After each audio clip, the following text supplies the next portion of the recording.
Good morning, good afternoon, good evening. जब भी आप इस वीडियो को देख रहे हैं उसके हिसाब से आज हम मिल रहे हैं एक और वीडियो के लिए, एक और सेशन के लिए हमारी एसीसीएस स्किल मास्टर सीरीज में, जो हम वन शॉट्स कर रहे हैं। वन शॉट्स कर रहे हैं अपने फाइनेंशियल रिपोर्टिंग सब्जेक्ट के लिए। आई होप अभी तक जो आप वीडियोस देखे, हमने दो दो वीडियोस लेके आए हैं। ये उसी सीरीज के अंदर तीसरा वीडियो है, तीसरा लेक्चर है। आई होप आप इस लेक्चर को भी एंजॉय करेंगे जी। आई होप आप अभी तक लेक्चर्स को एंजॉय कर रहे हैं और इसका भी मैक्सिमम बेनिफिट उठाएंगे। चलिए, क्या टॉपिक होने वाला है आज का, उसकी बात कर लेते हैं। आज हम बात करने वाले हैं एक बहुत ही इंपॉर्टेंट, छोटा क्यूटू सा, छोटा छोटा पुकी सा क्यूटू सा एक आईएएस है। आईएएस 36 इम्पेयरमेंट, लेकिन इंपॉर्टेंट है। छोटा है लेकिन इंपॉर्टेंट है। इंपॉर्टेंट किस लिए? क्योंकि बात करता है ये मेनली एसेट्स की, एसेट्स की वैल्यूएशन की, एसेट्स की वैल्यू कैसे निकाली जाएगी उसके बारे में। तो अगर आपके पास एक कॉम्प्रिहेंसिव क्वेश्चन आता है, let's say property plant and equipment का, या even stand alone financial statements का, तो वहां पर ये इम्पेयरमेंट का कॉन्सेप्ट इंपॉर्टेंट हो सकता है, वहां पर पूछा जा सकता है। नहीं तो इंडिविजुअली भी इसके सवाल बन सकते हैं। There is no no point in it. चलिए, तो शुरू करते हैं विदाउट फर्दर रिड्यूस, सीधा अपने टॉपिक पे आते हैं, फटाफट से इम्पेयरमेंट की बात करते हैं। सबसे पहले हम क्या क्या कवर करेंगे, इसका meaning, objective, applicability, calculations, indicators, recognition in financial statements कैसे होने वाली है, ये सारी बातें करेंगे एक एक करके। शुरुआत करते हैं जी, कि हमें इम्पेयरमेंट है क्या और चाहिए क्यों। इम्पेयरमेंट है क्या, क्या होती है इम्पेयरमेंट? बच्चे पहले समझिएगा, इम्पेयरमेंट का मतलब होता है permanent loss in value. Impairment का मतलब क्या है?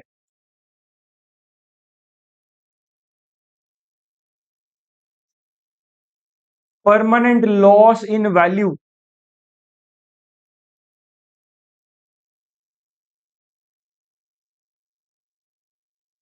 Of asset.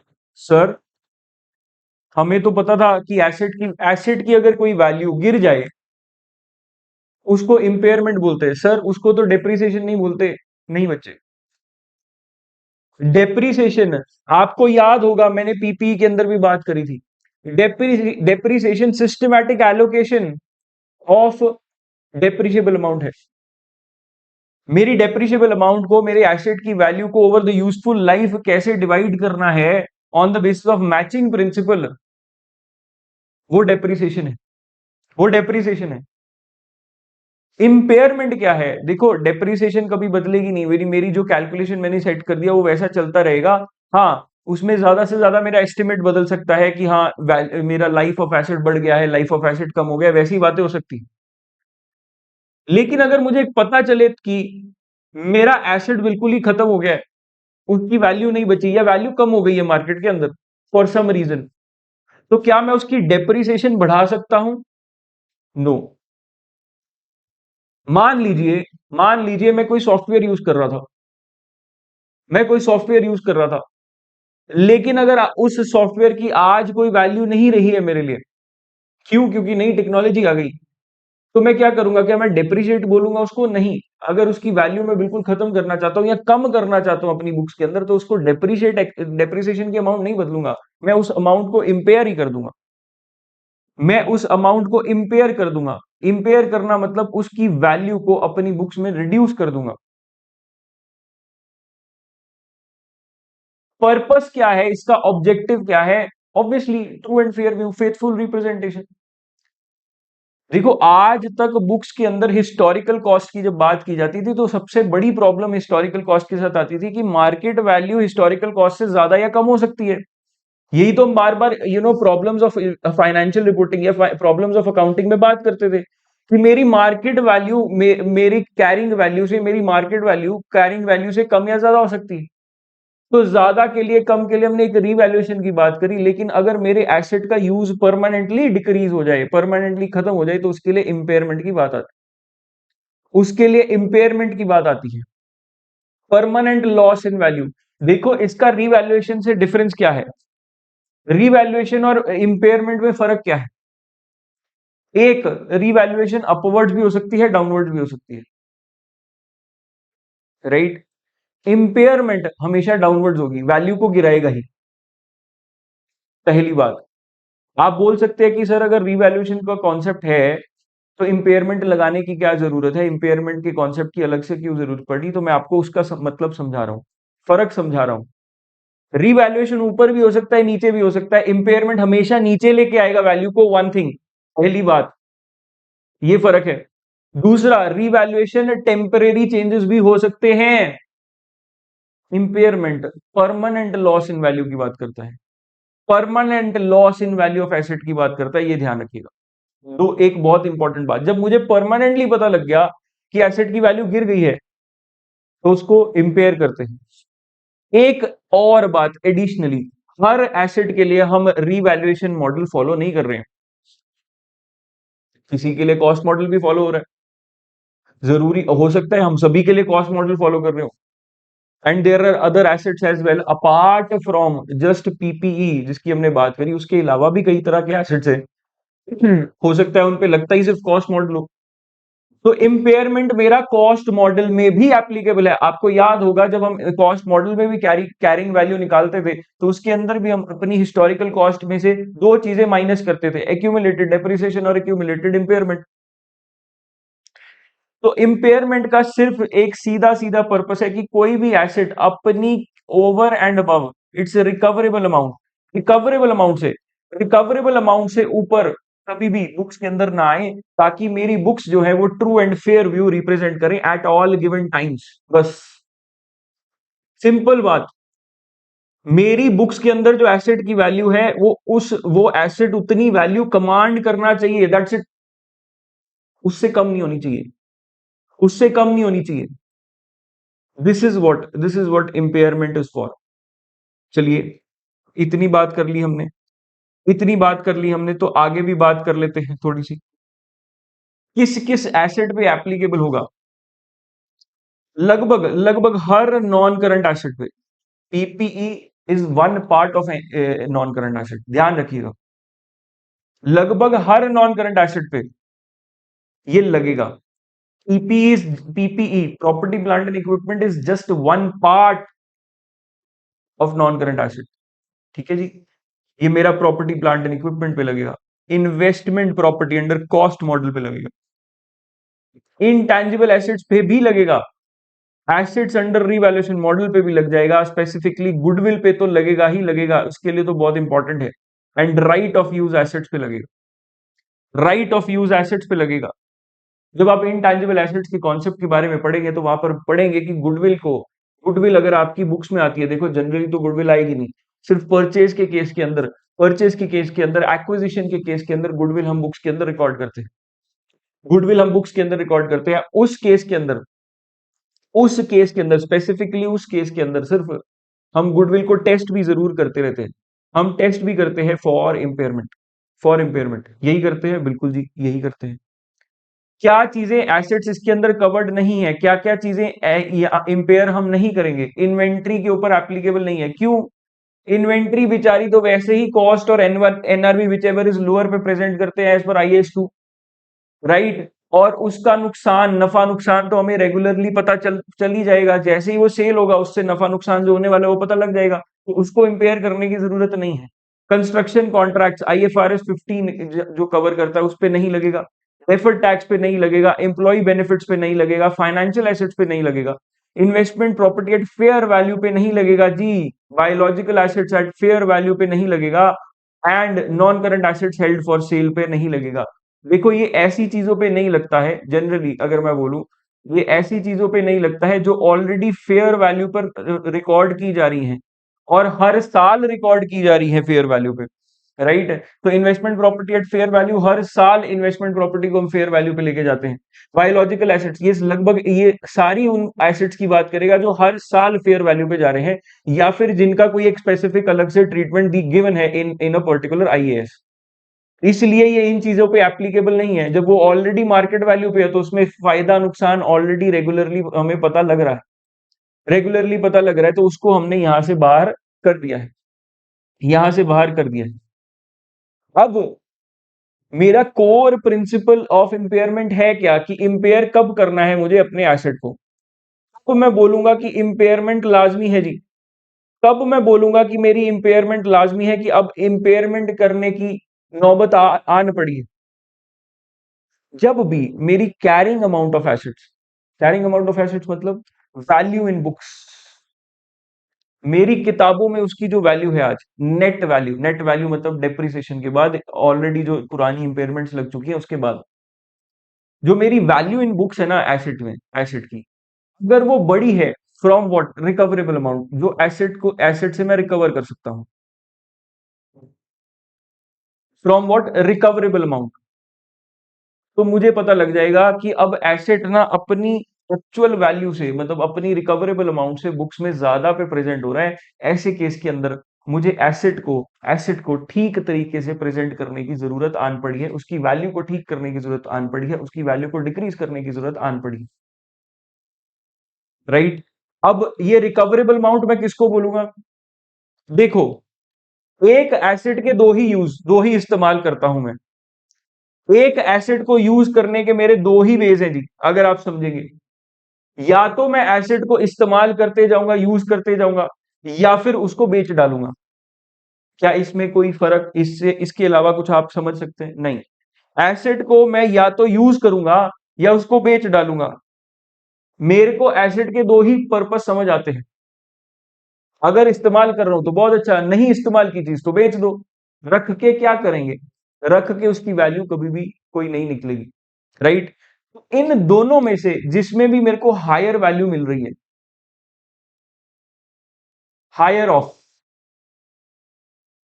हायर ऑफ, दोनों में से हायर, किसमें से, जो मेरे को बेच के पैसा मिलेगा या यूज करके पैसा मिलेगा, जो बेच के पैसा मिलेगा या यूज करके पैसा मिलेगा, जिसमें मेरे को मैक्सिमम बेनिफिट मिल रहा है, मैं वही एप्लीके उसी को अप्लाई करूंगा, उसी को फॉलो करूंगा।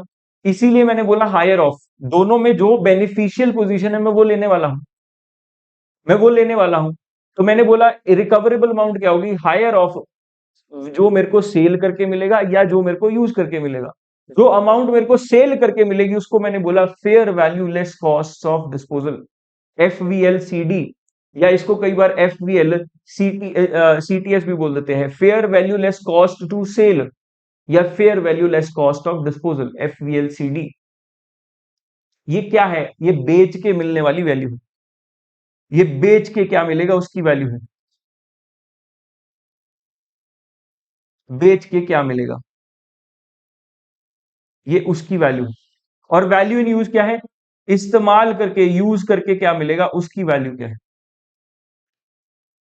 यूज करके क्या बेनिफिट होंगे उसकी वैल्यू क्या है। इनको कैलकुलेट करना अभी सीखेंगे एक एक करके, कि वैल्यू इन यूज किसको बोलते हैं, FVLCD किसको बोलते हैं। मोटा माटी आपको कॉन्सेप्ट समझा दिया कि जो बेच के मिलेगा या जो यूज करके मिलेगा, दोनों में से जो हायर है उसको मैं अपनी रिकवरेबल अमाउंट मान लूंगा। मान लीजिए कोई एसेट है जिसकी 5 साल लाइफ है, 80 लाख रुपए, अगर उसको बेच दूं तो 80 लाख रुपीज मिलेंगे, अगर यूज करूं तो बेनिफिट 60 लाख का होने वाला है। तो ऑब्वियसली माई लॉजिकल, आप बताइए लॉजिकल स्टेप, खुद बताइए मुझे कि क्या होगा। सर, हाँ बिल्कुल, जो आपने सोचा वही लॉजिकल स्टेप है, कि बेच दो सर। अगर यूज करके 60 लाख मिलने हैं, बेच के 80 लाख, तो 80 लाख लेके आए ना, तो इसको बेच दो। लॉजिकल स्टेप इसके अंदर क्या होगा, logical step would be to sell whatever gives me better value, whatever offers और गिव्स बेटर वैल्यू, जो भी मुझे बेटर वैल्यू देगा, दोनों में से, दोनों में से उसको उसको मैं अपना लूंगा। सिंपल सी बात, सिंपल सी बात। चलिए जी, ये भी बात हो गई। अब एक एक करके दोनों को समझते हैं। मेरी fair value less cost of disposal कैसे निकलेगी, FVLCD। मैं कहता हूं मेरे को बेचने से क्या बेनिफिट होने वाला है, उसको कैसे देखेंगे? देखो बच्चे, मेरे को बेचने से जो बेनिफिट होने वाला है वो सेलिंग प्राइस नहीं होने वाला है, वो अकेला सेलिंग प्राइस नहीं होने वाला है। देयर इज अनदर थिंग, बेचने का कुछ खर्चा भी तो होगा, बेचने का कुछ खर्चा भी तो होगा, राइट? मैं हो सकता है किसी ब्रोकर को इन्वॉल्व करूं इन द प्रोसेस, हो सकता है मैं किसी ब्रोकर को इन्वॉल्व करूं इन द प्रोसेस, हो सकता है मेरे को कोई कमीशन देनी पड़े, हो सकता है मेरे को ट्रांसफर करने के लिए कोई लीगल फीस, कोई रजिस्ट्रेशन फीस देनी पड़े। तो मैं अगर कोई प्रोडक्ट को सेल करता हूं, कोई एसेट को सेल करता हूं फॉर लेट से 10 लाख रुपीज, जिसमें से मेरे को 50,000 ब्रोकरेज देनी पड़े, तो मुझे बेनिफिट कितने का हो रहा है, मेरे पास पैसा कितना आ रहा है, मेरे लिए उस एसेट की वर्थ कितनी है, उस एसेट की मेरे लिए वर्थ तो 9,50,000 ही। तो मैंने बोला कि मेरे को जब सेल की वैल्यू देखनी है ना, तो मेरे को उसमें डायरेक्ट सेलिंग कॉस्ट, सारे खर्चे नहीं, सिर्फ ऐसे खर्चे जो डायरेक्टली सेलिंग के साथ रिलेटेड है, जो सिर्फ सेल करने के लिए किए जा रहे हैं, डायरेक्ट सेलिंग कॉस्ट मेरे को माइनस करनी है। Sale minus direct selling cost would be my fair value less cost of disposal. ये डायरेक्ट कॉस्ट को ही कॉस्ट ऑफ डिस्पोजल बोलते हैं। डायरेक्ट कॉस्ट है क्या क्या, किस किस चीज को मैं डायरेक्ट कॉस्ट बोलूंगा? Commission, brokerage, stamp duty value, transfer value, ये सब चीजों को मैं क्या बोलूंगा? Direct selling cost, direct selling cost. इसके बाद इसके बाद fair value less cost of disposal के अंदर कौन सी कॉस्ट को डायरेक्ट कॉस्ट नहीं माना जाएगा, उसकी बात करते हैं। Finance cost, restructuring cost, income tax, ये कॉस्ट ऑफ डिस्पोजल नहीं है। मैंने अपना बिजनेस रीस्ट्रक्चर किया, कुछ किया, मैंने एसेट के लिए मेरे को फाइनेंस कॉस्ट बेयर करनी पड़ी किसी तरह की, मैंने अपनी जो एसेट को बेच कर मेरे पास पैसा आया उसमें से इनकम टैक्स दिया, ये कॉस्ट ऑफ डिस्पोजल नहीं है। अगर कि इन नामों से कोई बात की जाए, these are not cost of disposal, please ध्यान रखिएगा। अब या तो fair value less cost of disposal, या दूसरा क्या है? Value in use. Value in use किसको बोलूंगा? मेरे को एसेट को यूज करने करने से कुछ फ्यूचर में पैसा आने वाला है, आज तो आएगा नहीं, मैं उसको यूज करूंगा ओवर इट्स यूजफुल लाइफ। मान लीजिए 5 साल उसकी वैल्यू है, 5 साल उसकी यूजफुल लाइफ है, पांचों सालों में मेरे को उससे कुछ ना कुछ प्रॉफिट आएगा, कुछ ना कुछ कैश फ्लो आएगा, कुछ ना कुछ फ्यूचर कैश फ्लोज आएंगे, इंक्लूडिंग उसकी जो 5 साल बाद स्क्रैप वैल्यू होगी। ये सब क्या है? ये सब मेरा बेनिफिट ही तो है फ्रॉम द एसेट। पर क्या इसको आज एज इट इज ले लूं? नहीं सर। क्यों नहीं? आप खुद समझदार हैं। मैं आज के 80 लाख को फ्यूचर में आने वाले 80 लाख से कंपेयर नहीं कर सकता, क्योंकि फ्यूचर में पैसे की वैल्यू कम हो जाएगी। तो मुझे अगर कंपैरिजन करना है इसका fair value less cost of disposal से, तो मेरे को इनकी प्रेजेंट वैल्यू निकालनी पड़ेगी, प्रेजेंट वैल्यू निकालनी पड़ेगी। ये प्रेजेंट वैल्यू क्या है? Concept time value of money का मैंने पीपी में भी रेफर किया था, इसको आपको समझना पड़ेगा। मैं इसकी प्रेजेंट वैल्यू निकालूंगा, मतलब आज के पैसे में इसकी आज के पैसे की टर्म्स में इसकी वैल्यू निकालूंगा। जो भी वो वैल्यू होगी उसको मैं बोलूंगा that is my value in use. मेरे को यूज करके एसेट को ये बेनिफिट होने वाला है, this is my value in use. I hope this is very very clear as well. अब मेरे को इस्तेमाल करने पे ये ध्यान रखिएगा, यहां पर स्क्रैप वैल्यू जरूर इंक्लूड करनी है, ये जरूर ध्यान रखना है आपने। अब मुझे इस्तेमाल करने से जो पैसा मिलने वाला है या बेचने से जो पैसा मिलने वाला है, उन दोनों में से whatever is higher would be considered as my recoverable amount. इन दोनों में से जो भी हायर होगा उसको मैं बोलूंगा अपना रिकवरेबल अमाउंट, और उस रिकवरेबल अमाउंट को मैं कैरिंग अमाउंट ऑफ एसेट के साथ कंपेयर करूंगा। अगर कैरिंग अमाउंट ऑफ एसेट ज्यादा है और रिकवरेबल अमाउंट कम है, तो दैट मीन्स इंपेयरमेंट इंपेयरमेंट करने की जरूरत आन पड़ी, इंपेयरमेंट करने की जरूरत आन पड़ी। चलो ये हमें समझ लग गई। इम्पेयरमेंट कर, अब क्या ये कैलकुलेशन मैं हर साल चेक करूंगा? क्या ये कैलकुलेशन हर साल चेक होगी या नहीं, उसकी बात कर लेते हैं। उसकी बात कर लेते हैं। देखो, जनरली जनरली जनरली तो कैलकुलेशन तब की जाएगी जब इंडिकेटर्स हैं इंपेयरमेंट के। मतलब ऐसा अंदेशा हो रहा है कि एसेट को इंपेयर करने की जरूरत आन पड़ी है। जनरली मैं ऐसे ही नहीं है एक दिन सुबह उठूंगा कि आज मैं चेक करता हूं कि मेरे एसेट इंपेयर हो गए या नहीं। ऐसा नहीं है कि हर फाइनेंशियल स्टेटमेंट बनाने के टाइम पे मैं चेक करूंगा कि मेरा एसेट इंपेयर हो गया कि नहीं। नहीं, मैं कब चेक करूंगा? जब इंडिकेटर्स हैं, जब कोई कोई बात ऐसी चल रही है, कोई ऐसा कोई ऐसा चेंज आ गया है मेरे इंटरनल या एक्सटर्नल एनवायरनमेंट की वजह से, जिससे मुझे लग रहा है कि मेरी वैल्यू ऑफ एसेट गिर गई है और परमानेंटली गिरी है और परमानेंटली गिर गई है। अब लेकिन कुछ एसेट्स के लिए एनुअली भी टेस्ट की जाती है इंपेयरमेंट। कुछ एसेट्स के लिए हर साल टेस्ट करनी है, जैसे कि goodwill, intangible assets with indefinite useful life and intangible assets not yet available for use,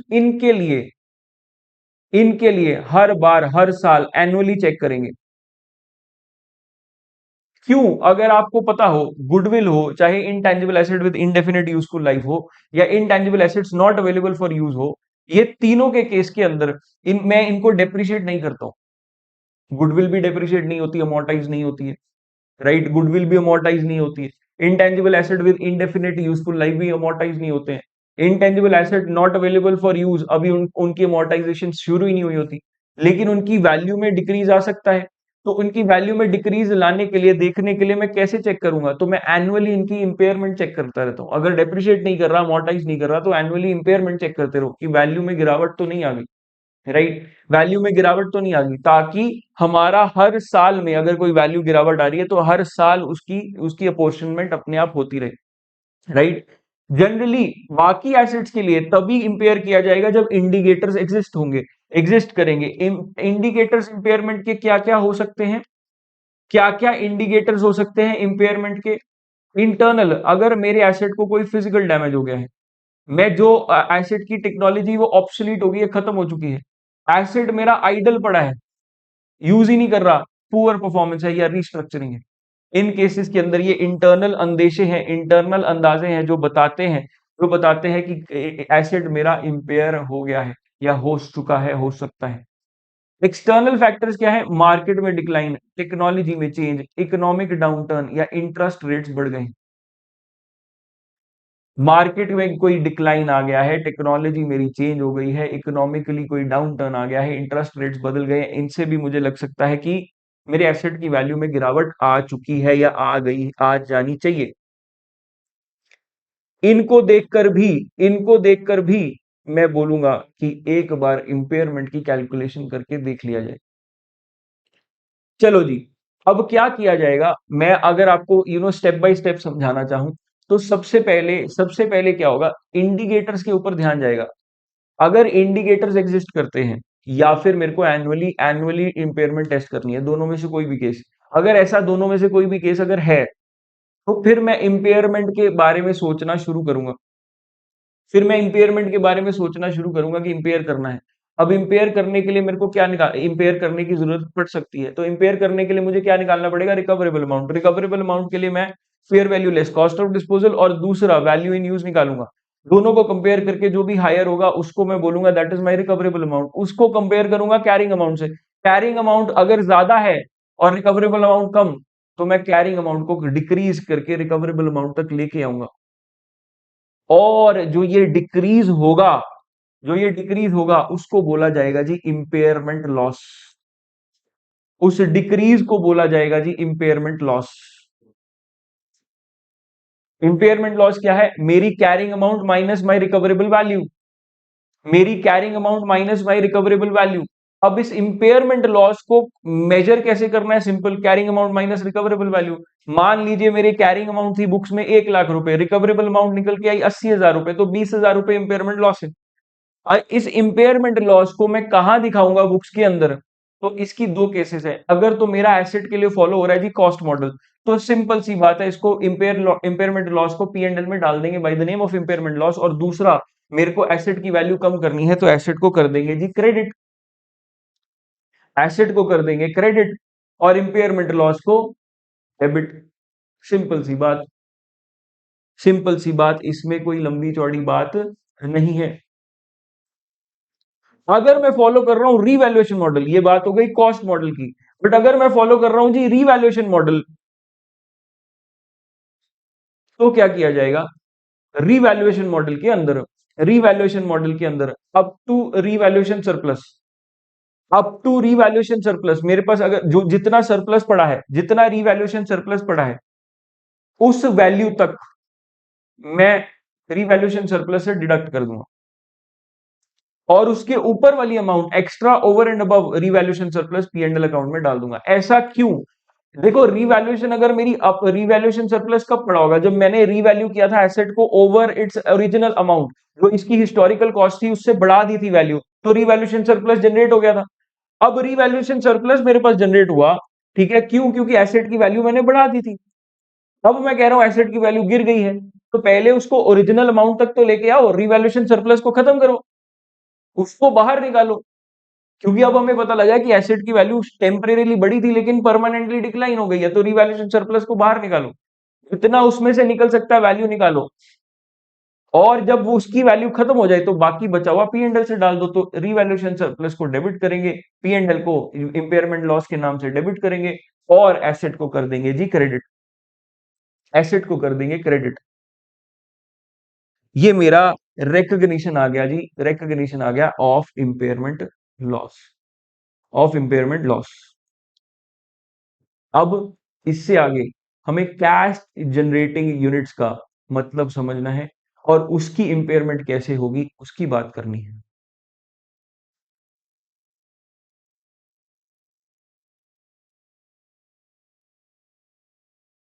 तो चलिए जी, कैश जनरेटिंग यूनिट्स की बात हो जाए, कैश जनरेटिंग यूनिट्स की बात हो जाए। पहले ये कॉन्सेप्ट है क्या और आया क्यों? देखिए, मैं अपने एसेट्स को इंपेयर करने के लिए देखता हूं उसकी वैल्यू इन यूज, या फिर उसकी fair value less cost of disposal. पर क्या हर एसेट इंडिपेंडेंटली, हर asset independently cash cash generate कर सकता है? वैल्यू इन यूज के लिए हमें तो कैश फ्लो देखना है ना फ्यूचर का। लेकिन क्या हर एसेट इंडिपेंडेंटली इकलौता अकेला कैश जनरेट कर सकता है क्या? फॉर एग्जाम्पल, मेरी बिल्डिंग के अंदर लगे हुई फर्नीचर, मेरे बिल्डिंग के अंदर लगा हुआ फर्नीचर क्या कैश जनरेट कर सकता है? नो। तो उसके लिए उसकी वैल्यू इन यूज देखने के लिए मेरे को एक एसेट को इंडिपेंडेंटली नहीं देखना है, मुझे क्या देखना है? मुझे सभी एसेट्स को देखना है एक साथ, सभी एसेट्स को देखना है एक साथ। किन सभी एसेट्स को? क्या पूरे पूरे एंटिटी के एसेट्स को? नो। मुझे देखना है एक, मेरे को फाइंड आउट करना है एक cash generating unit. Cash generating unit मतलब smallest identifiable group of assets generating independent cash flows. ऐसा स्मॉलेस्ट ग्रुप जो अपने आप के अंदर कैश फ्लोज जनरेट कर सके is a cash generating unit for me. सबसे छोटा ग्रुप एक एंटिटी के अंदर, फॉर एग्जांपल मान लीजिए मैं मैकडॉनल्ड्स की 10 फ्रेंचाइजीज चलाता हूं, तो उनमें से एक फ्रेंचाइज मेरे लिए क्या होगी? वो मेरे लिए क्या होगी? एक कैश जनरेटिंग यूनिट, क्योंकि वो अपने आप के अंदर कैश जनरेट कर सकता है। मैं 10 फैक्ट्रीज चलाता हूं, उनमें से एक फैक्ट्री मेरा कैश जनरेटिंग यूनिट हो जाएगी, अगर वो इंडिपेंडेंटली कैश जनरेट कर सकती है। तो ऐसा ऐसा कैश जनरेटिंग यूनिट का मेरा डेफिनेशन हो जाएगा। अब इसके अंदर कैश जनरेटिंग यूनिट में आता क्या है, क्या क्या है? एसेट्स डायरेक्टली एट्रीब्यूटेबल, मतलब उस फैक्ट्री के, उस फ्रेंचाइज के जितने एसेट्स हैं वो जो डायरेक्टली पता है इसी एसेट के, इसी के हैं। प्लस एलोकेटेड कॉर्पोरेट एसेट्स, मतलब कॉर्पोरेट एसेट्स के अंदर मैंने कोई ऑफिस रखा हुआ है, ऑफिस के अंदर मैंने कुछ स्पेसिफिक एसेट्स इस पर्टिकुलर फ्रेंचाइज को, इस पर्टिकुलर फैक्ट्री को डेडिकेट की हैं। एलोकेटेड एलोकेटेड कॉर्पोरेट एसेट्स को भी मैं ऐड कर दूंगा एंड ये this would give me the total value of assets of CGU. देखो मेरी बुक्स के अंदर ये सारे के सारे एसेट्स, फर्नीचर अलग, मान लीजिए मैं फ्रेंचाइज की बात कर रहा हूँ, फर्नीचर अलग, मशीनरी अलग, ऐसा बिल्डिंग अलग, सब कुछ अलग अलग होगा, सब कुछ अलग अलग प्रेजेंट कर रहा हूँ मैं। लेकिन for the purposes of calculation मेरे को सीजीयू की पूरी वैल्यू देखनी पड़ेगी एक साथ। बुक्स में आज भी सारे एसेट्स इंडिपेंडेंटली शो हो रहे हैं, लेकिन क्योंकि वो इंडिपेंडेंटली कैश जनरेट नहीं कर सकते तो इनको एक साथ देख रहा हूं, क्यूमुलेटिवली देख रहा हूं। अब ऐसे सीजीयू को, कैश जनरेटिंग यूनिट को मैं क्या करूंगा, इस कैश जनरेटिंग यूनिट को मैं इंपेयरमेंट टेस्टिंग करूंगा और इसकी मेजरमेंट करूंगा इंपेयरमेंट की, जैसे पहले करता आया हूं, उसमें कोई फर्क नहीं है।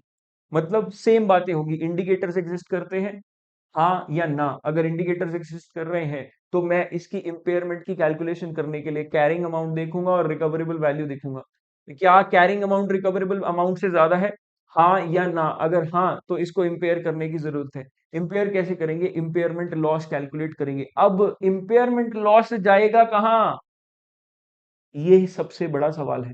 क्यों, क्योंकि मेरे एसेट्स एक नहीं है जी, यहां पर मेरे एसेट्स नहीं है एक, आप समझेंगे, आप समझेंगे कि मेरा यहाँ पर एक एसेट नहीं है, यहाँ पर 8 10 12 एसेट्स एक साथ हैं, यहाँ पर कई एसेट्स एक साथ हैं और हर एसेट की अपनी एक वैल्यू है जी, हर एसेट की अपनी एक वैल्यू है बैलेंस शीट के अंदर। अब मान लो मेरे एसेट्स हैं टोटल 20 लाख के, जिसकी अंदर अलग अलग वैल्यूज हैं, जिनकी आपस में अलग अलग वैल्यूज हैं, बिल्कुल ठीक है जी। इंपेयरमेंट हो गई 3 लाख रुपए की, अब ये इस 20 लाख में से 3 लाख कहां से डिडक्ट करूं, किस एसेट से डिडक्ट करूं, ये मेरा सवाल उठ जाता है, ये मेरा सवाल उठ जाता है। फॉर एग्जाम्पल मैं आपको एक एग्जाम्पल देता हूं, ये मेरा सवाल उठ जाता है, एग्जाम्पल देता हूं। मान लीजिए, इस पे वैसे हम इलस्ट्रेशन करने ही वाले हैं, इलस्ट्रेशन करने ही वाले हैं, इस पे हम इलस्ट्रेशन करने ही वाले हैं। एक एम स्टील फैक्ट्री रन कर रहा है, उस फैक्ट्री के कुछ एसेट्स हैं जी, उसमें मशीनरी है 60 लाख की, बिल्डिंग है 60 लाख की, इक्विपमेंट्स है 40 लाख के, ऑफिस गैजेट्स है 30 लाख के, व्हीकल है और गुडविल है। गुडविल बुक्स में क्यों आ रही होगी, परचेज होगी, दैट्स ओके, बुक्स में आ रही है मतलब परचेज होगी। अब मैन्युफैक्चरिंग फैसिलिटी जो है ना, वो ऑब्सोलीट हो चुकी है because of a new technology. और PV of future cash inflows, PV of future cash inflows हमें पता लगा है, future cash inflows 1 crore 70 lakh है, सिर्फ सिर्फ और सिर्फ 1 करोड़ 70 लाख है, 1 करोड़ 70 लाख है PV of future cash inflows, 1 crore 70 lakh है। और यहीं पर अगर मैं इसको बेच दूं तो मेरा fair value less cost of disposal 1 crore 80 lakh आ रहा है, fair value less cost of disposal 1 crore 80 lakh आ रहा है। आपसे पूछा जा रहा है कि इंपेयरमेंट होगी क्या, और अगर होगी तो उसका क्या किया जाएगा। तो इसके बारे में हम देखो, अब मेरे पास एसेट्स अलग अलग हैं, इंपेयरमेंट अगर मैं कैलकुलेट भी कर लूं, इंपेयरमेंट निकलेगी तो मैं इंपेयरमेंट किस में से चार्ज करूंगा, ये मेरा सवाल है। यही सवाल आंसर देता है इंपेयरमेंट ऑफ सीजीयू। कैसे कैसे इंपेयर किया जाएगा, सबसे पहले गुडविल को इंपेयर किया जाता है जी, जितना बैलेंस अवेलेबल है पहले तो गुडविल को मार गिराओ, और अगर फिर भी कुछ बैलेंस बचता है तो उसको प्रो राटा बेसिस के ऊपर, मतलब प्रोपोर्शनेट बेसिस के ऊपर डिस्ट्रीब्यूट कर दो, प्रो राटा बेसिस के ऊपर, प्रोपोर्शनेट बेसिस के ऊपर डिस्ट्रीब्यूट कर दो। ऐसा क्यों करते हैं हम, गुडविल को पहले क्यों खत्म करते हैं, उसको भी हम प्रोपोर्शनेट की बात क्यों नहीं करते। देखो गुडविल क्या है, गुडविल होता है मेरे फ्यूचर में आने वाले प्रॉफिट्स, मेरे फ्यूचर में आने वाले एक्सपेक्टेड प्रॉफिट्स। और इंपेयरमेंट क्या है, loss in value, permanent loss of value from the assets. तो मेरी वैल्यू इन यूज या फिर मेरा जो बेनिफिट होने वाला है एसेट से, अगर वो खत्म हो गया है तो मेरे जो फ्यूचर प्रॉफिट्स है पहले उसको खत्म करो ना, गुडविल को, फिर बाकी एसेट्स की बात करेंगे। पहले तो हमने बोल दिया कि फ्यूचर प्रॉफिट होने ही नहीं वाला, गुडविल को नलीफाई करो, उसको इंपेयर करो, फिर बाकी एसेट्स की तरफ देखेंगे। चलिए जी, चलिए जी, इसका सवाल एक बनाकर देखते हैं। एक सवाल, एक क्वेश्चन बनाकर देखते हैं, फिर इससे अगले टॉपिक पे चलेंगे। एम स्टील एक मैन्युफैक्चरिंग फैसिलिटी है। पहले तो मैं इसके एसेट्स की टोटल वैल्यू निकाल लूं जरा। मैं पहले टोटल एसेट्स की वैल्यू निकाल लूं, कैरिंग वैल्यू कितनी आ रही है एसेट्स की। सबसे पहले तो ये देखें, मैंने क्या बोला था, सबसे पहले तो देखो कैरिंग वैल्यू देखो। इंडिकेटर्स ऑफ इंपेयरमेंट हम यहां पर चेक नहीं कर सकते, लेकिन अगर उन्होंने बोला इंपेयरमेंट चेक करो तो मतलब इंडिकेटर्स होंगे, तभी बोला गया है, तभी बोला गया है। तो सबसे पहले मैं क्या करूंगा, मैं कैरिंग अमाउंट ऑफ एसेट निकालू। Carrying amount of assets, CGU की मेरी कैरिंग अमाउंट, सीजीयू की कैरिंग अमाउंट कितनी है, 60 लाख। 60 लाख, 120, 160, 190, 190 एंड 30, 220। देखना जरा 220 आ रहा है क्या, देखना जरा 220 आ रहा है, देखना जरा 220 आ रहा है, बिल्कुल 2,20,000, सॉरी 2 करोड़ 20, 2 करोड़, 2 करोड़ 20 लाख, 2 करोड़ 20 लाख। क्या करें बच्चे, 2 करोड़, 2 करोड़ 20 लाख नहीं देखे तो 2,20,000 ही मुंह से निकलता है। 2,20,000 ही मुंह से निकलता है। 2 करोड़ 20 लाख रुपए, 2 करोड़ 20 लाख रुपए कैरिंग अमाउंट ऑफ एसेट्स में आ गए, सीजीयू। अब रिकवरेबल अमाउंट आई जी,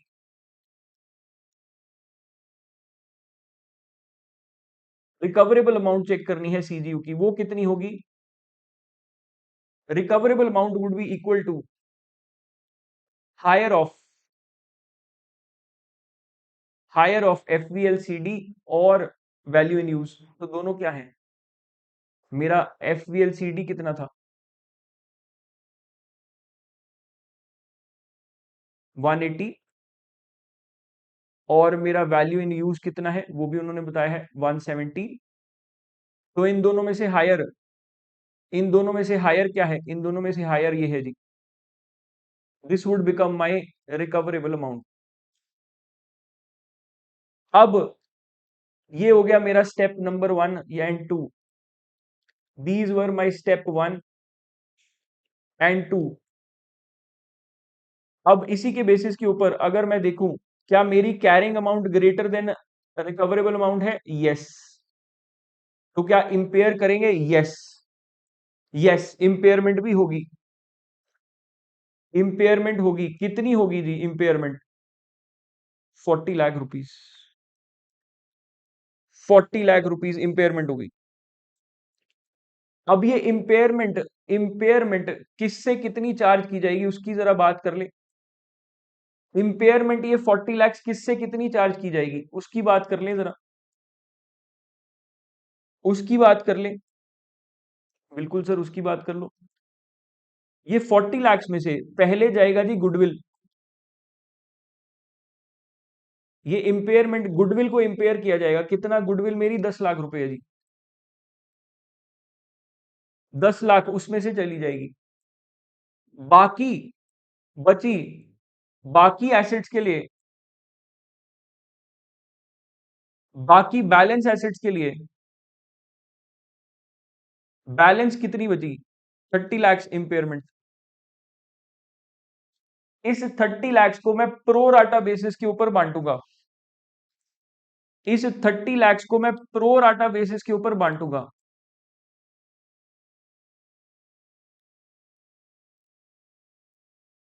इस 30 लाख को जी मैं प्रो राटा बेसिस के ऊपर बांटूंगा। प्रो राटा बेसिस पे कैसे बांटूंगा जी उसकी बात कर लेते हैं जरा। इस 30 लाख को प्रो राटा बेसिस पे कैसे बांटूंगा उसकी बात कर लेते हैं।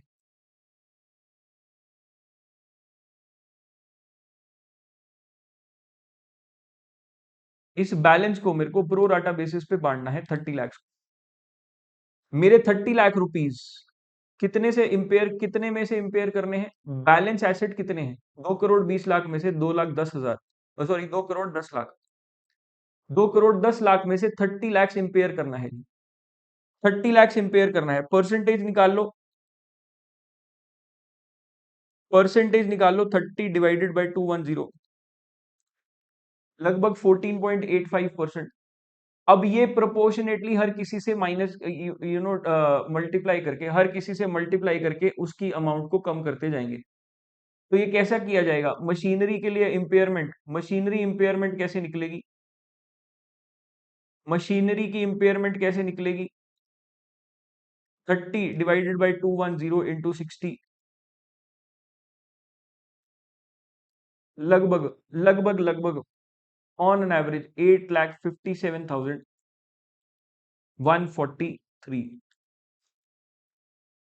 सिमिलरली बिल्डिंग की भी उतनी ही होगी क्योंकि बिल्डिंग की भी वैल्यू सेम है, 8,57,143। बाकी एसेट्स, इक्विपमेंट, ऑफिस गैजेट्स, उसकी भी बात कर लेते हैं। Equipments,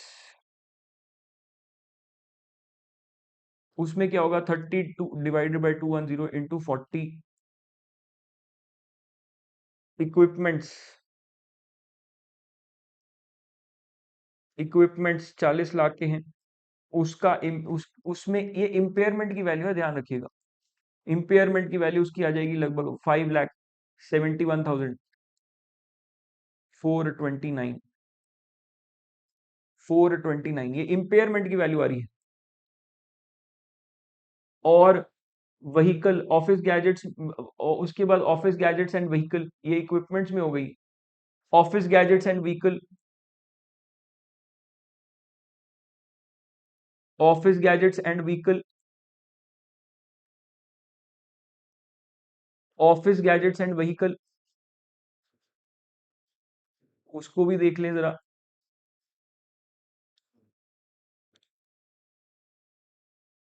office gadgets,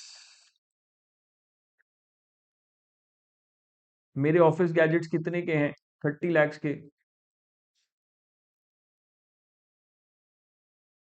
30 divided by 210 into 30। And vehicle, vehicle कितने का है? 20 लैक्स का। बिल्कुल। 30 डिवाइडेड बाई 210 इंटू 20, तो कितना हो जाएगा?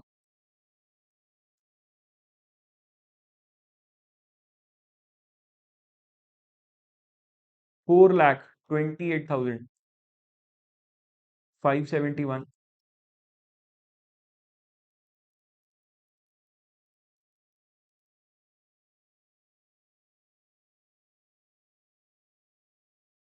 2,85,714। ये अप्रोक्सीमेट नंबर्स है, थोड़ा बहुत ऊपर नीचे हो सकता है, दैट इज फाइन।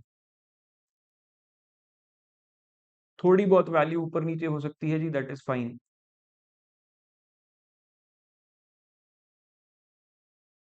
थोड़ी बहुत वैल्यू ऊपर नीचे हो सकती है जी, दैट इज फाइन। राइट, और इसी के बेसिस के ऊपर ऐसे ही मेरी कैलकुलेशन हो गई, और इसी के बेसिस के ऊपर मैं अपनी अपने इम्पेयरमेंट लॉस को बाकी एसेट्स में से बारी बारी से माइनस कर दूंगा। तो मैंने क्या किया? मैंने पहले किया जी, जितना मेरा इम्पेयरमेंट लॉस आया उसको सबसे पहले गुडविल में से और बाकी proportionately from all assets minus कर दिया जी। Proportionately from all assets minus कर दिया। चलिए जी, ये भी सीजीयू का टॉपिक भी खत्म होता है। अब नेक्स्ट टॉपिक के ऊपर आ गए, which is reversal of impairment. क्या इम्पेयरमेंट एक बार चार्ज हो गई तो क्या उसको रिवर्स कर सकते हैं?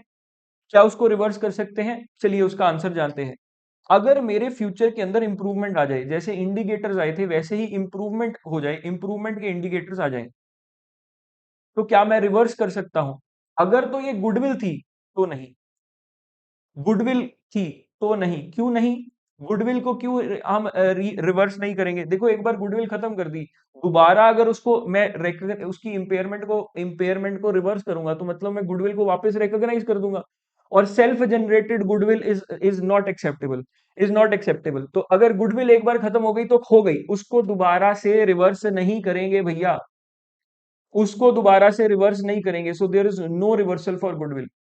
हाउएवर बाकी सब एसेट्स के लिए, गुडविल के लिए नो रिवर्सल, बाकी सब एसेट्स के लिए रिवर्स करना पॉसिबल है। इट कैन बी रिवर्स्ड, लेकिन एक कंडीशन है, मैक्सिमम अप टू कितना रिवर्स कर सकते हैं? कितना रिवर्स कर सकते हैं? देखो, मेरा इंपेयरमेंट रिवर्सल ना प्रॉफिट के लिए नहीं है, प्रॉफिट के लिए नहीं है। तो मतलब मैं इनिशियली इनिशियली जितने अमाउंट से शुरू हुआ था, जब मैंने इंपेयरमेंट नहीं करी थी, मैंने जब इंपेयरमेंट नहीं करी थी, उस वैल्यू तक मैं मैक्सिमम वापस जा सकता हूं। जब मैंने इंपेयरमेंट नहीं करी थी, मैं उस वैल्यू तक वापस जा सकता हूं। लेकिन वो वैल्यू एज इट इज तो खड़ी नहीं होती, वो भी तो डेप्रिशिएट हो चुकी होती आज तक। मान लीजिए मैंने इंपेयरमेंट करी थी 3 साल पहले। मान लीजिए उस टाइम पर बुक वैल्यू थी 1 करोड़ की। मेरे को लगा इंपेयर करने की जरूरत है, मैंने 90 लाख पे वैल्यू ले आया। मैं 90 लाख पे वैल्यू ले आया। अब 3 साल में ऑब्वियसली इसको भी डेप्रिशिएट करता रहा। मैं 3 साल इसको भी डेप्रिशिएट करता रहा। और 3 साल अगर मैं इंपेयर ना भी करता तो 1 करोड़ से भी वैल्यू नीचे आती। तो वो 1 करोड़ की वैल्यू आज जो होती, डेप्रिशिएट होते होते होते मैं उस वैल्यू तक वापस रिवर्स कर सकता हूं, उससे ऊपर नहीं जाऊंगा। So carrying value if not impaired, अगर इम्पेयर ना होती तो जो आज कैरिंग वैल्यू उसका होता मैं वहां तक पहुंच सकता हूं, उससे ऊपर नहीं जाना। उससे ऊपर जाना, मैं उससे ऊपर जाना क्यों नहीं है? क्योंकि देन प्रॉफिट हो जाएगा। मैं इम्पेयरमेंट रिवर्सल कर रहा हूं, मैं अपने नुकसान को वापस वापस कवर कर रहा हूं, ना कि प्रॉफिट बुक कर रहा हूं, ना कि प्रॉफिट बुक कर रहा हूं। आई hope this is very very clear. ना कि प्रॉफिट बुक कर रहा हूं। वो प्रॉफिट बुकिंग या गेन बुक करना या एसेट की वैल्यू में इंक्रीज बुक करना रिवैल्यूएशन का काम। मुझे तो सिर्फ और सिर्फ अपनी इंपेयरमेंट को रिवर्सल करने की जिम्मेवारी दी गई है। इस स्टैंडर्ड के अंदर मैं उसी की बात करूंगा। चलिए जी, एक सवाल है जो रिवर्सल के ऊपर ही है और इसी के ऊपर इसी इसी के साथ आपको ये रिवर्सल क्लियर भी हो जाएगा। एक सवाल रिवर्सल के ऊपर है और इसी के साथ आपको रिवर्सल क्लियर भी हो जाएगा जी। एक मेरा एसेट था जी, एक मेरा एसेट था विच वाज परचेज्ड, एक मेरा एसेट था which was purchased on a particular rate which is 112020। एक मेरा एसेट था जी विच वाज परचेज्ड ऑन 112020। 1 जनवरी 2020 को एसेट परचेज किया था मैंने 10 लाख रुपए का। और उस टाइम पर डिसाइड हुआ था कि इसको एसएलएम बेसिस के ऊपर डेप्रिशिएट करेंगे। यूजफुल लाइफ 10 साल थी। जैसे ही 2022 आया, 2022 आया, रिकवरेबल अमाउंट 7,20,000 रह गई। रिकवरेबल अमाउंट 7,20,000 रह गई और इंडिकेटर फॉर इंपेयरमेंट एग्जिस्ट हो गए। इंडिकेटर फॉर इंपेयरमेंट मेरे एग्जिस्ट होने शुरू हुए और वैल्यू रिकवरेबल अमाउंट 7,20,000 हो गई। 2024 के अंदर सिचुएशन 2024 के अंदर सिचुएशन इंप्रूव हुई। 6,40,000 तक, 6,40,000 तक वैल्यू वापस आ गई। और एक केस टू है, ये लिखने में थोड़ी गड़बड़ गड़बड़ हो गई है। केस टू 5,80,000 वाला है। एक केस टू है, दो केसेस करेंगे। एक केस वन जिसमें 640 वैल्यू के ऊपर डिस्कस करेंगे। एक केस टू जिसमें हम 580 की वैल्यू के साथ डिस्कस करेंगे।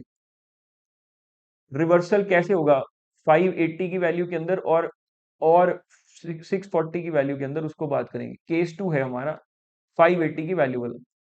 ये रिकवरेबल अमाउंट हमारी आ गई, ये सिचुएशन इंप्रूव हो गई। आपको बताना है इंपेयरमेंट का क्या होगा, इंपेयरमेंट लॉस का क्या होगा, कैलकुलेशन और ट्रीटमेंट, इसकी बात करनी है। आपको कैलकुलेशन और ट्रीटमेंट की बात करनी है। चलिए जी, फटाफट से इसकी बात करते हैं। फटाफट से इसकी बात करते हैं। सोल्यूशन। केस वन, पहले केस की बात कर रहा हूं। रादर मैं पहले केस वन की से पहले नॉर्मल नॉर्मल, क्योंकि कुछ इनिशियल स्टार्ट तो बिल्कुल सेम ही होगा, तो दोनों की बात पहले इनिशियली सेम कर लेते हैं। बिफोर 2022, 2022 से पहले क्या हुआ होगा? मेरी कुछ डेप्रिसिएशन चार्ज हो रही होगी,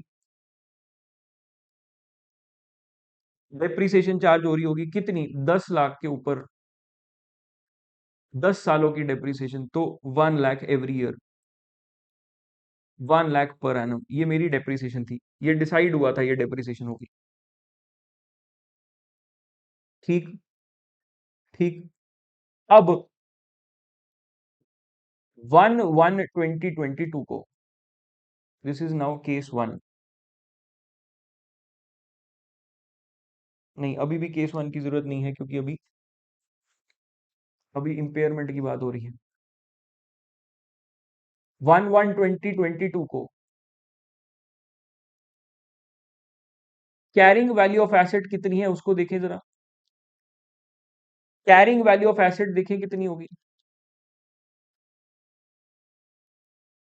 1/1/2022 को अगर मैं कैरिंग वैल्यू ऑफ एसेट निकालूं तो कितना हो जाएगा, कितना हो जाएगा। मेरा एसेट, एसेट का ग्रॉस वैल्यू था 10 लाख रुपए, माइनस एक्यूमुलेटेड डेप्रिसिएशन, 2 सालों की डेप्रिसिएशन इसके ऊपर चार्ज हो चुकी होगी, 2 × 1 लाख रुपीस, तो 2 लाख रुपए की डेप्रिसिएशन इसके ऊपर चार्ज हो गई। मेरे पास कैरिंग वैल्यू कितनी आ गई, कैरिंग अमाउंट 8 लाख रुपए। मेरी कैरिंग अमाउंट कितनी आ गई जी, 8 लाख रुपीस। 8 लाख रुपए की मेरी कैरिंग अमाउंट आ गई। क्या ये बात ठीक है जी, क्या ये बात ठीक है, बिल्कुल सर, बिल्कुल ठीक है। 8 लाख रुपए की कैरिंग अमाउंट आ गई। अब इससे आगे क्या हुआ, मैं अब रिकवरेबल अमाउंट चेक करूंगा इसी डेट को। इसी डेट के अंदर मैं अपनी रिकवरेबल अमाउंट चेक करूंगा जी।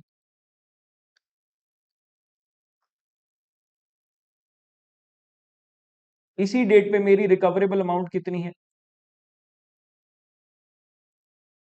इसी डेट पे मेरी रिकवरेबल अमाउंट ऑफ एसेट कितनी है। देखो जी, उन्होंने खुद ही बताई है, 7,20,000, 7,20,000।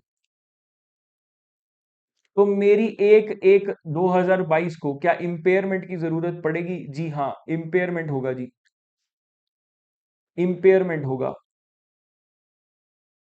इंपेयरमेंट होगी। कितने से, 2,20,000 से। और मैं एंट्री क्या पास करूंगा, मैं क्या एंट्री पास करूंगा, मैं एंट्री क्या पास करूंगा जी, इंपेयरमेंट लॉस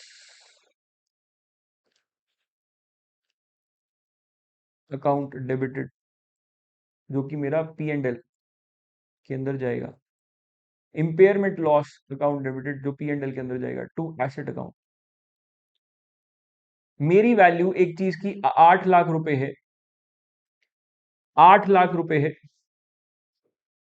उसे मैं उसकी वैल्यू 80,000 से कम करना चाहता हूं, 80,000 से कम करना चाहता हूं। मैं उसकी वैल्यू 720 पे लाना चाहता हूं, 720 पे लाना चाहता हूं, तो 80,000।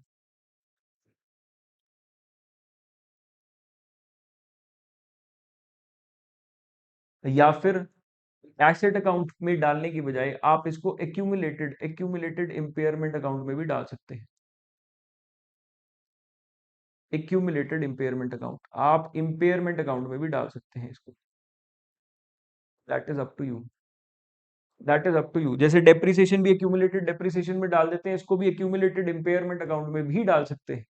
That is up to you. चलिए जी, गुड इनफ, गुड इनफ, यहां तक की बात हो गई। अब अगली बात कर लेते हैं, अगली बात कर लेते हैं जी। अब इसके बाद क्या होगा आफ्टर 2022, मेरा कैरिंग अमाउंट कितना रह गया, 720। बिल्कुल जी। रिमेनिंग लाइफ कितनी है एसेट की, remaining life of asset is 8 years. मेरी अपडेटेड डेप्रिसिएशन क्या अभी भी 1 लाख डेप्रिशिएट होगा, नहीं। अब मेरी डेप्रिसिएशन बदल जाएगी, अपडेटेड डेप्रिसिएशन कितनी आएगी, 720 divided by 8 which is equal to 90,000। 720 divided by 8 which is equal to 90,000। ये मेरी अपडेटेड डेप्रिसिएशन है जी। अब 2024 में क्या होगा, केस वन, अब रिवर्सल की बात आने वाली है। मेरी कैरिंग वैल्यू क्या होगी 2024 के अंदर? 720 से शुरू हो गए, तो 720 से शुरू होंगे, दो बार 90,000 की डेप्रिसिएशन लगी होगी, 1,80,000, 90,000 इंटू टू, तो मेरी कैरिंग वैल्यू यहां पर होगी जी 5,40,000। आप इसको ऐसा टेबल की फॉर्म में भी लिख सकते हैं, दैट इज ओके। मैंने डायरेक्टली उसको एक फॉर्मूला एक सिंगल लाइन में सॉल्व किया फटाफट से। अब मेरा केस वन के हिसाब से मेरी रिकवरेबल अमाउंट कितनी है? New recoverable amount 6,40,000, 6,40,000।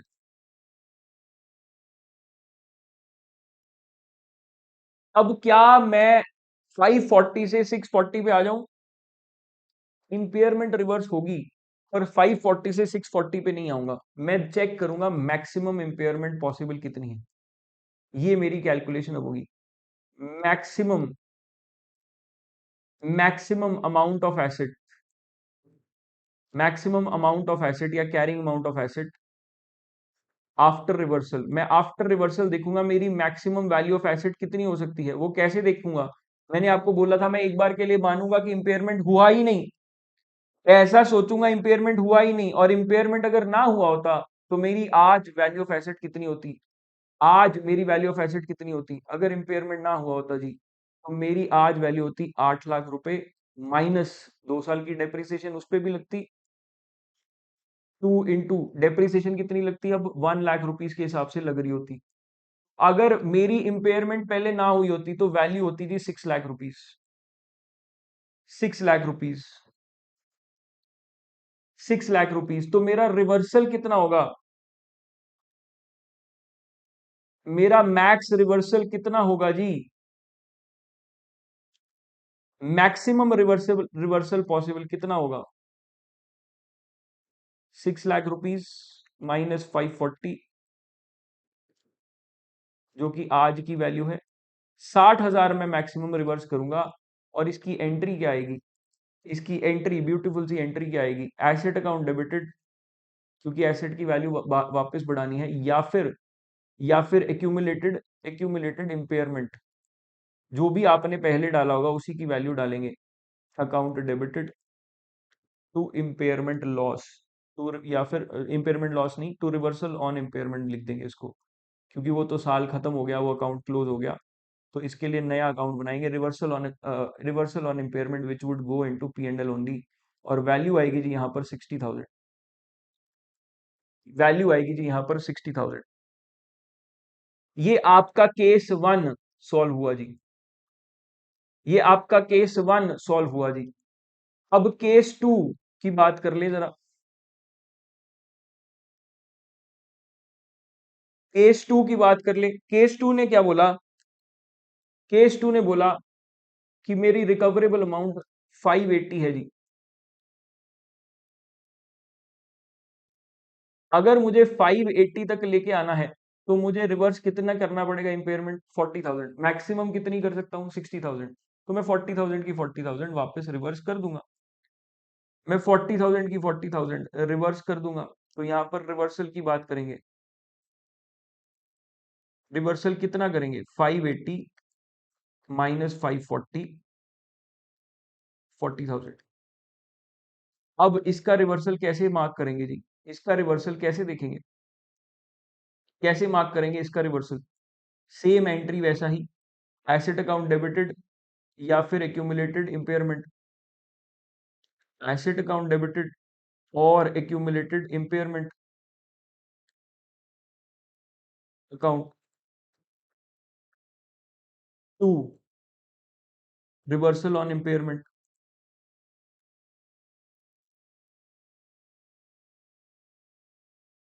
Reversal of impairment, ये मेरी P&L के अंदर जाएगी। कितने से होगी? अब होगी 40,000 से, क्योंकि रिवर्स ही 40,000 रिक्वायर्ड है, तो मैं 60,000 क्यों लिखूंगा? वो तो मैक्सिमम लिमिट है भैया, that is the maximum limit, that is the maximum limit, that's it, that is the maximum limit. बस इतनी सी बात थी जी, इतनी सी बात थी। आई होप आई होप आपको ये टॉपिक अच्छा लग रहा है। अब इसमें आखिरी बात, क्या क्या डिस्क्लोजर्स देने हैं मेरे को अपनी। डिस्क्लोजर्स मतलब नोट्स टू अकाउंट्स में क्या क्या लिखेंगे, या और क्या डिटेल्स देनी है। अमाउंट कितनी इंपेयर हो रही है वो डायरेक्ट दिखनी चाहिए अलग से, अमाउंट कितनी रिवर्स हो रही है वो दिखनी चाहिए। इवेंट्स और इंडिकेटर्स की ऑफ इम्पेयरमेंट, इसकी नोट्स टू अकाउंट्स के अंदर बात करेंगे। सीजीयू का डिस्क्रिप्शन देखो, सीजीयू मेरे लिए क्या है, मेरे को डिस्क्राइब करना पड़ेगा किसको मैंने सीजीयू माना है, एक फ्रेंचाइज को, दो फ्रेंचाइज को, चार फ्रेंचाइज को एक साथ, जिसको भी सीजीयू माना है उसकी बात करेंगे। प्रेजेंट वैल्यू, जो वैल्यू इन यूज निकालने के लिए जो डिस्काउंट रेट यूज किया है उसकी बात करेंगे। बाकी की अजम्पशंस, अगर गुडविल है तो उसके लिए स्पेसिफिकली, कोई और भी कोई अजम्पशंस है तो उसकी भी बात करेंगे, उसको भी स्पेसिफिकली डिस्क्लोज करेंगे, ताकि जो कि मेरे यूजर्स ऑफ अकाउंट है, ताकि मेरे जो यूजर्स ऑफ अकाउंट्स हैं वो अच्छे से डिसीजन मेकिंग कर पाए। और मेरे यूजर्स ऑफ अकाउंट कौन है? Users of accounting, users of financial statements कौन है, मैंने बताया था। एग्जिस्टिंग और potential lenders, creditors and investors, बस तीन तरह के लोग देखता हूँ। बस तीन तरह के लोग देखता हूँ। बस यही बातें थी जी। तो अब आप समझ गए इम्पेयरमेंट के बारे में क्या क्या हमें समझना है। सबसे पहले मैं इम्पेयरमेंट में, मैं इसकी प्रोसेस की बात करने वाला हूँ। सबसे पहले इम्पेयरमेंट में क्या करेंगे, सबसे पहले देखेंगे जी इंडिकेटर्स एग्जिस्ट करते हैं क्या। इंडिकेटर्स एग्जिस्ट करते हैं क्या, यस और नो। और या फिर और एनुअल इम्पेयरमेंट की रिक्वायरमेंट तो नहीं। इन दोनों में से देखेंगे पहले कोई कंडीशन है क्या। अगर ये कंडीशंस फुलफिल हो रही हैं, या ऐसी बात है, इन दोनों जैसी बात है, या इन दोनों में से एक या दोनों बातें हैं, इन दोनों में से एक या दोनों बातें हैं, फिर क्या करूंगा। इन दोनों में से एक या दोनों बातें हैं तो मैं फिर क्या करूंगा, फिर मैं देखूंगा जी अब क्या इम्पेयरमेंट की वैल्यूज के लिए कैरिंग अमाउंट निकालूंगा और एंड रिकवरेबल अमाउंट निकालूंगा, उनको कंपेयर करूंगा जी। फिर देखूंगा कि इस अब इम्पेयरमेंट की वैल्यू, मतलब लग रहा है क्या कि इम्पेयरमेंट करना पड़ेगा, लग रहा है क्या कि इम्पेयरमेंट करना पड़ेगा वैल्यूज देख के। अगर करना पड़ेगा तो मैं इम्पेयरमेंट लॉस मार्क करूंगा, इम्पेयरमेंट लॉस मार्क करूंगा। और अगर इम्पेयरमेंट लॉस मार्क कर लिया, रिकॉग्नाइज कर लिया, तो कल को उसकी reversal, check reversal whenever necessary. बस इतनी सी बातें हैं। बाकी इसके इसके साथ सेकेंडरी बात है, बाकी इसके साथ सेकेंडरी बात है। इसके अंदर जो इंपॉर्टेंट पार्ट है रिवर्सल सीजीयू, रिवर्सल और सीजीयू ये दो इंपॉर्टेंट पार्ट्स हैं जिसको आपको ध्यान रखना है। राइट, रिवर्सल एंड सीजीयू ये दो कॉन्सेप्ट्स हैं जिसको आपको ध्यान रखना है। इसके ऊपर सवाल बन सकते हैं, क्वेश्चंस बन सकते हैं, प्लस ये पीपीई के साथ जुड़कर बड़ा अच्छा सवाल बन सकता है। Right, on that note, this is ACCA by PW का चैनल, जिसको आप ज्वाइन कर सकते हैं, जहां पर आपको लेटेस्ट नोटिफिकेशन अपडेट आती रहेंगी, लेटेस्ट यूट्यूब वीडियोस आते रहेंगे। डेली के डेली हम कॉन्सेप्ट मैसेजेस भेजते रहेंगे, आपसे हम जुड़े रहेंगे as student, as faculties, as a team to support your journey. तो आप इसको ज्वाइन कीजिए, आपके लिए बहुत बहुत हेल्पफुल होगा। On that note, I hope आपने इस क्लास को, इस लेक्चर को एंजॉय किया, आपने इस टॉपिक को एंजॉय किया। आई होप आप अपनी पढ़ाई को एंजॉय कर रहे हैं, क्योंकि हम पढ़ाना कर रहे हैं जी बहुत बहुत ज्यादा एंजॉय। आई होप ये वीडियो सीरीज आपको हेल्प कर रही है। इसी वीडियो सीरीज में नेक्स्ट वीडियो लेके आएंगे जल्द ही, तब तक के लिए बहुत बहुत धन्यवाद और नमस्कार। नमस्कार।